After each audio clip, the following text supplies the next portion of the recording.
नमस्कार, मैं हूं कुमार अनिल। क्या आपने कभी ऐसा सुना है कि कोई मुख्यमंत्री आंदोलनकारियों से वार्ता के लिए इंतजार कर रहा हो? अब तक तो होता यही रहा है कि हर प्रदेश में आंदोलन होते हैं, देश में आंदोलन होता है, तो आंदोलनकारी मांग करते हैं कि हमें मंत्री से मिलने दिया जाए, हमारी मुख्यमंत्री प्रधानमंत्री से हमारी वार्ता कराई जाए, तो इसके लिए जिद होता है। लेकिन ऐसा पहली बार हुआ, बंगाल में ऐसा हुआ कि ममता बनर्जी आंदोलनकारी डॉक्टरों का इंतजार करती रही, 2 घंटे तक हॉल में अकेली बैठी रहीं और डॉक्टर बात करने नहीं आए, जबकि पहले से बात करने की तिथि, समय, सब चीज़ तय हो गया था, डॉक्टर तैयार हो गए थे। लेकिन तब भी वो डॉक्टर वहाँ पहुँचे भी, लेकिन मीटिंग हॉल के जस्ट बाहर रहे, मीटिंग हॉल में डॉक्टर नहीं गए। वहाँ जाके उन्होंने एक नई शर्त लगा दी। वो शर्त ये लगा दी कि ममता बनर्जी से डॉक्टरों की जो बात होगी प्रतिनिधि मंडल की, उसका लाइव स्ट्रीमिंग किया जाए। लाइव स्ट्रीमिंग मतलब जैसे क्रिकेट के मैच का, फुटबॉल के मैच का सीधा प्रसारण होता है, वैसे ही उस वार्ता का, ममता बनर्जी के साथ वार्ता का सीधा प्रसारण किया जाए, देश दुनिया देखे, टीवी पर सीधा प्रसारण हो। ये तो अजीब मांग थी और ये मैंने तो पहली बार ऐसी मांग सुनी कि आंदोलनकारी इस मांग पर अड़ गए, और ऐसा अड़ गए कि वो हॉल में गए नहीं और मुख्यमंत्री 2 घंटे तक हाथ जोड़ के अकेली बैठी रहीं। बड़े से हॉल में सारी कुर्सियां खाली रहीं, 34 कुर्सियां खाली थीं और वो ममता बनर्जी इंतज़ार करती रहीं, नहीं गए डॉक्टर। तो उसके बाद तो बंगाल में अजीब स्थिति हो गई है। फिर 2 घंटे के बाद डॉक्टर वो लौट गए, वार्ता के लिए नहीं गए ममता के साथ। तब ममता ने फिर बंगाल के लोगों को संबोधित किया और वो वीडियो संदेश जारी किया। उसमें ममता बनर्जी ने जो बात कही वो सुनने वाली बात है, वो गौर करने वाली बात है। उन्होंने कहा कि वो हाथ जोड़ के, वो टीवी पर भी आई वो, कि मैंने हाथ जोड़ के अपील की थी कि देखिए 9 अगस्त को वो घटना हुई थी, तिलोत्तमा के साथ जो अन्याय हुआ, जो जघन्य घटना हुई, उसके बाद पूरा बंगाल आंदोलित है। पिछले 35 दिनों से वहाँ स्वास्थ्य व्यवस्था पूरी तरह से चरमरा गई है। अब तक सरकारी आंकड़ों के मुताबिक 27 लोगों की जान जा चुकी है और करीब 7 लाख लोगों का इलाज जो है, मरीजों का इलाज नहीं हो पाया है। वो डॉक्टर ही हड़ताल पर हैं तो डॉक्टर इनकार कर दे रहे हैं देखने से। तो 7 लाख मरीज का इलाज नहीं हुआ। बड़ा संकट है बंगाल में। तो और संकट का कोई रास्ता, हल का रास्ता नहीं निकल रहा था। तो पिछले 3 दिनों से ईमेल के जरिए कुछ बात शुरू हुई और लगा कि अब जो है वो गतिरोध टूट जाएगा और उसके बाद वार्ता का समय तय हो गया, तारीख तय हो गया। कल वो वार्ता होनी थी। 15 डॉक्टरों का प्रतिनिधि मंडल मिलना था। वहाँ 34 डॉक्टर पहुँच गए। सरकार ने तब भी कहा कि ठीक है 34 आइए, 34 के साथ हम बैठेंगे।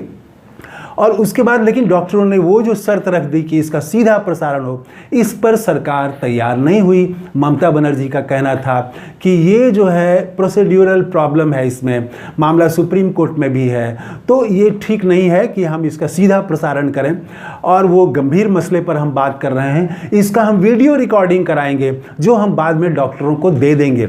ये उन्होंने आश्वासन दिया। उन्होंने ये भी आश्वासन दिया था कि आंदोलनकारी किसी भी डॉक्टर पर कोई अनुशासनात्मक कार्रवाई नहीं की जाएगी। ये सारा कुछ वो तैयार थी, लेकिन डॉक्टरों ने ऐसी शर्त लगा दी और उसके बाद वार्ता टूट गई।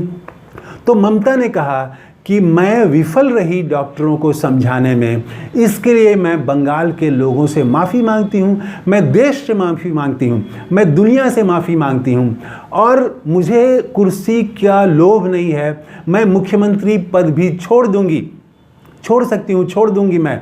तो वो यहाँ तक वो उन्होंने कहा। उसके बाद फिर उन्होंने अपनी बात भी और कही कि वो जैसे वो बंगाल में पूरा छोटे शहरों तक में, पूरा गांव तक में इसका प्रोटेस्ट हुआ था, तो उन्होंने कहा कि वो प्रोटेस्ट ठीक था। हम भी तिलोत्तमा को न्याय दिलाना चाहते हैं। मामला सीबीआई के पास है। हम भी चाहते हैं कि सीबीआई जल्दी से जल्दी इंक्वायरी पूरी करे और जो दोषी है उसको कड़ी से कड़ी सज़ा मिले। सभी चाहते हैं, हम भी चाहते हैं। जो प्रोटेस्ट हुआ वो ठीक था, लेकिन प्रोटेस्ट में मुझ पर जो टिप्पणियाँ की गई मुझ पर जो व्यक्तिगत रूप से हमले किए गए, इसका औचित्य क्या था? उन्होंने ये सवाल भी खड़ा किया।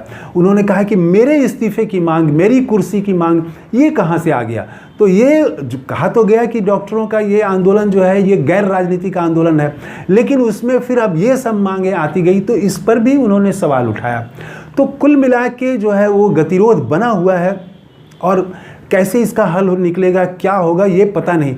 लेकिन ममता बनर्जी कल जिस तरह से तैयार हुई और डॉक्टर जिस तरह से अड़ गए, तो उससे डॉक्टरों की इस मांग का कोई आम तौर से समर्थन नहीं करेगा। ये अजीब तरह की मांग है कि आप इसका लाइव स्ट्रीमिंग कराएं वार्ता का। तो भाई आपका डॉक्टर का भी मकसद क्या है? वो हल निकलना चाहिए, तिलोत्तमा को न्याय मिलना चाहिए। उसके साथ आपने कुछ नई मांग अगर जोड़ दी है, हॉस्पिटल से जुड़े कुछ और मांगें आपने जोड़ी हैं, तो वो मांग आप रखिए, लेकिन उसका लाइव प्रसारण हो, सीधा प्रसारण हो, ये तो कोई इसका औचित्य नहीं लगता है। और इसीलिए जब ममता बनर्जी ने आके और बंगाल को बताया कि किस तरह से वार्ता फेल हुई, तो डॉक्टर जो हैं वो हड़ताली डॉक्टर वो थोड़ा बैकफुट पर भी दिखे और उन्होंने फिर अपनी सफाई दी कि क्यों वो लाइव स्ट्रीमिंग चाहते हैं।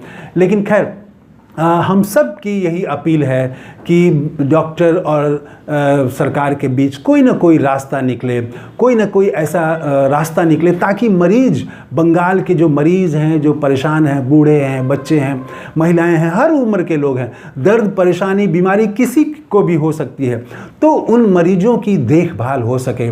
हम सब की चिंता है। तो हम सब यही चाहेंगे कि जल्दी से जल्दी बंगाल में जो ये गतिरोध बन गया है डॉक्टरों के हड़ताल का के बाद में, तो इस गतिरोध टूटे और न्याय व्यवस्था फिर से, वहाँ जो स्वास्थ्य व्यवस्था है वो स्वास्थ्य व्यवस्था फिर से पटरी पर आए। हम सब यही चाहते हैं। तो इस वीडियो में इतना ही, और आपका क्या कहना है वो बताइएगा कमेंट करके। थैंक यू, धन्यवाद, जय हिंद।